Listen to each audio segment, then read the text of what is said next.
They handed me a takeout menu while everyone else was clinking champagne glasses over foie gras and prime rib. I looked down at the wrinkled paper in my hand, and then up at the long, candlelit table where my siblings laughed like they were royalty. My name is Vanessa, and from wherever you're watching this, stay with me. Have you ever felt like your own family wanted to shrink you down so small you'd vanish without protest? The waiter stood by awkwardly, waiting for my order. Mom didn't even look up. She was too busy talking to my sister about her new law internship. My brother grinned and whispered, "They didn't think you'd want to sit with everyone, since you're always so sensitive." Sensitive. That word again. Their weapon of choice whenever they needed to silence me. I glanced at the empty chair at the far end of the table, the one they never intended me to fill. I'd paid the deposit for this reservation. I'd spent 3 hours securing the private room at Delacroix's. I'd even requested the wine pairing that my dad loved. And yet here I was, given a takeout menu like I was a delivery driver who wandered in. I smiled. Then, quietly, I walked to the end of the table and picked up the reservation confirmation folder I had left with the maitre d'. The one with my name, my card, my contact info. Their laughter paused for the first time. I turned to the waiter and said in a calm, clear voice, "Put the whole table's order on my father's tab. The one ending in 4398. It's all in the system. Just transfer the charges." The waiter hesitated, then nodded. I folded the takeout menu and placed it right in front of my mom's untouched appetizer plate. No one said a word. I walked out before dessert. But I stayed just close enough to hear what happened 20 minutes later, when the bill came and my father shouted across the room, "$1,900? What did you order?" That's when the table turned quiet, because they finally realized I hadn't left empty-handed. I had left them holding the mask they'd always worn and the bill they thought I'd keep paying. When I got home that night, I didn't cry. I sat on my porch, poured myself a glass of ginger ale, and stared at the stars like they owed me an explanation. The kind of silence that settles after betrayal isn't peaceful. It scratches at your ribs from the inside out. Because this wasn't about dinner. It never was. It was about every moment leading up to that night. 1,000 paper cuts dressed as jokes, as we didn't mean it like that, as you know how you are. They erased me long before that menu was handed to me. When my sister got into Yale, they threw a garden party with a violinist and a customized cake that said, "Our future senator." When I got promoted to manager after working 60-hour weeks, my mom texted, "That's nice. Just don't overdo it. You're not really leadership material, remember?" I remembered. I remembered how they'd always seat me closest to the kitchen during holidays, said it was so I could help serve faster. I remembered being 13 and overhearing my aunt say, "Vanessa's sweet, but she's not exceptional like the others." And no one corrected her. And yet, I kept showing up, kept contributing, paid for Dad's dental surgery, loaned my brother $5,000 when his crypto tanked, covered the hotel bill for Mom's birthday in Charleston. Never once asked for repayment. I thought maybe love would be enough to make them see me. But love without respect? That's just self-erasure. A slow vanishing act. And I was done performing. The next morning, my mom called. Not to apologize. Of course not. She said, "We noticed you left early. It really upset your father when you made a scene." I laughed, just once. Then I asked, "What part upset him, Mom? That I didn't want a takeout seat at a dinner I booked, or that the waiter brought him the truth with a side of tax and tip?" She hung up. It was the cleanest goodbye I'd ever received. And somewhere deep inside, I knew this wasn't the end of the story. It was just the end of the version where I begged for a seat at their table. Because now, I was building a new one. 3 days passed. Silence. No calls. No texts. Just a photo my sister posted, her and my mom at a brunch spot, captioned, "Nothing like family who lifts you up." I stared at it longer than I should have. Not because it hurt, but because it confirmed something I'd refused to admit. They didn't just forget me. They enjoyed forgetting me. But the final straw wasn't that dinner. It wasn't the takeout menu or the fake concern afterward. It was what came next. That Friday, I got an email from my bank. Subject: Joint credit card purchase flagged for review. I hadn't used that card in months. It was the one I opened during Dad's recovery when he needed help covering prescriptions. I'd forgotten it even existed. Inside the email, a $2,400 charge to a boutique furniture store. Billing address, my parents' home. I called the bank immediately. Sorry, the agent said. Only the primary holder can dispute this. I paused. You're telling me I'm the secondary holder?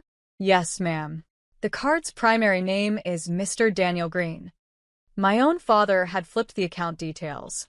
He'd made himself the owner, using my credit, and I hadn't even noticed. I hung up, shaking. This wasn't forgetfulness. This was theft dressed in fatherly entitlement. I texted him one sentence. You have 24 hours to remove your name and clear the balance. No reply. By noon the next day, the balance remained. But there was something else now, a $300 charge at a high-end golf club. I didn't get angry. I got calculating. I opened my drawer, pulled out the receipts, literal and emotional, and started reviewing the damage.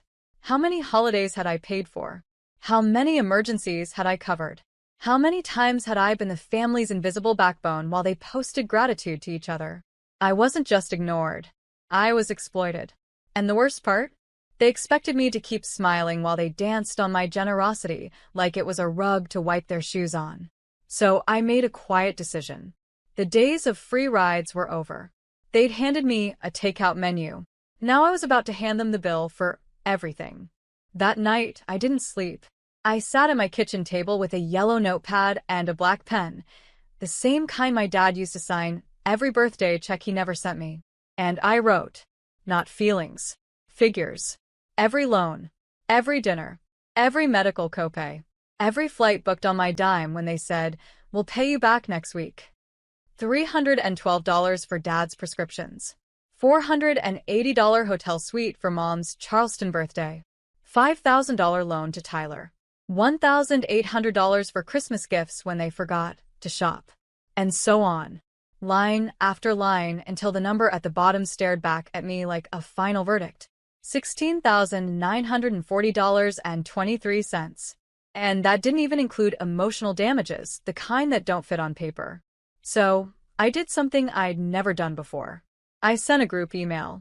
Subject: Reimbursement Ledger plus Final Boundaries. Inside, I attached a PDF labeled Services Rendered. Vanessa Green. No greetings. No guilt. Just a letter.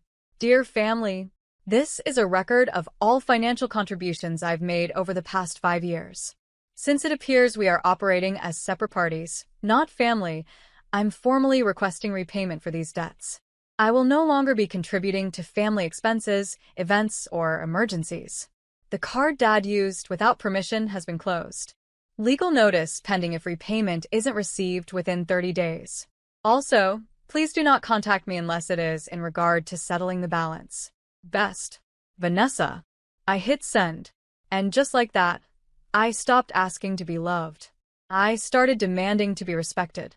The phone calls came an hour later. Mom first. 5 missed calls. Then Tyler. A single text. Are you serious? Dead serious. Because what they didn't understand was this. When you treat someone like a utility, don't be shocked when they cut the power. I didn't send the invoice to be paid. I sent it so they could see, line by line, what it cost me to keep pretending I belonged. It was never about the money. It was about making them face the truth. That the daughter they once mocked for being too sensitive had finally run out of grace and inked the last page of the story they kept rewriting without her. By Monday morning, the silence had shifted. It wasn't just absence, it was pressure. A passive-aggressive storm cloud. Mom posted an Instagram story with the quote, "Real family forgives. Broken people keep score."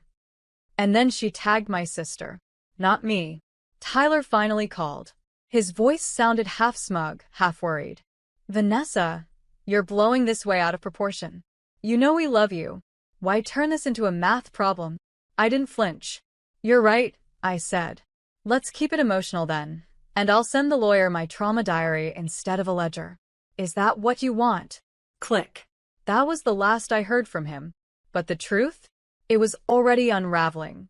Because my email hadn't just shocked them. It exposed them. My cousin Rachel, the only one who ever treated me like I mattered, texted me that night. They're freaking out. Your mom said you're trying to destroy the family's reputation. Funny how they're more upset about appearances than what they actually did. Exactly. Because when your entire image is curated, the perfect family, the smart kids, the successful dinners, someone like me is a liability. I never fit their mold. Too outspoken. Too honest. Too unwilling to play the quiet background role. But now? Now they were scrambling to rewrite the story again. Only this time, I wasn't in it to play the fool. Later that week, I found out something that made my jaw clench. The family cruise I'd originally planned, the one I'd booked months in advance and paid deposits for, they were still going. They'd just removed me from the guest list and transferred the reservation to my sister's name. Same date, same ship, same itinerary. Like I never existed. And the kicker? They used my old travel agent and forgot to change the emergency contact info. So I got the updated itinerary email. And in that moment, I didn't get sad. I didn't get even. I got ready. Because if they wanted to erase me from their fairy tale, I'd gladly become the storm that washed the pages blank. The next chapter wouldn't be a revenge fantasy. It would be a reckoning.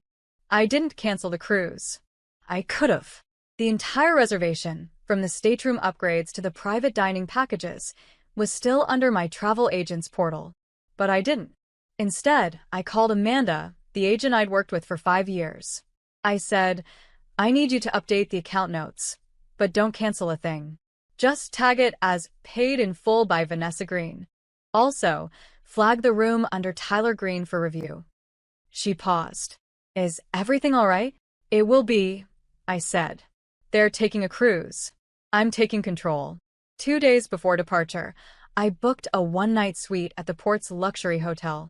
Floor-to-ceiling windows, spa access, the whole thing. I wanted peace, but I also wanted presence.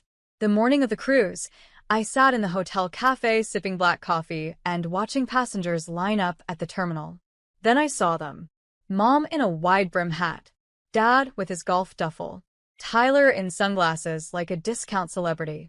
And my sister, strutting ahead like the ship owed her first-class entry. I waited until they reached the check-in counter. Waited until the staff asked for ID. Then it happened.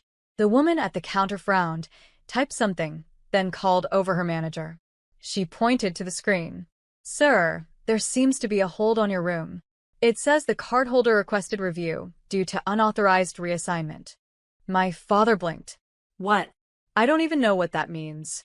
The manager pulled up the file. This reservation was booked and fully paid for by Vanessa Green.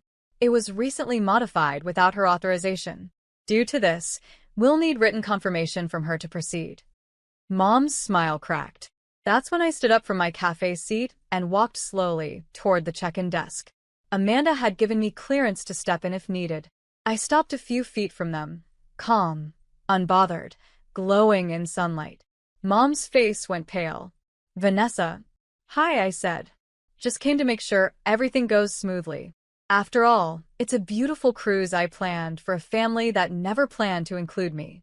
Dad looked around, furious and embarrassed. Is this about money again? No, I said. It's about boundaries.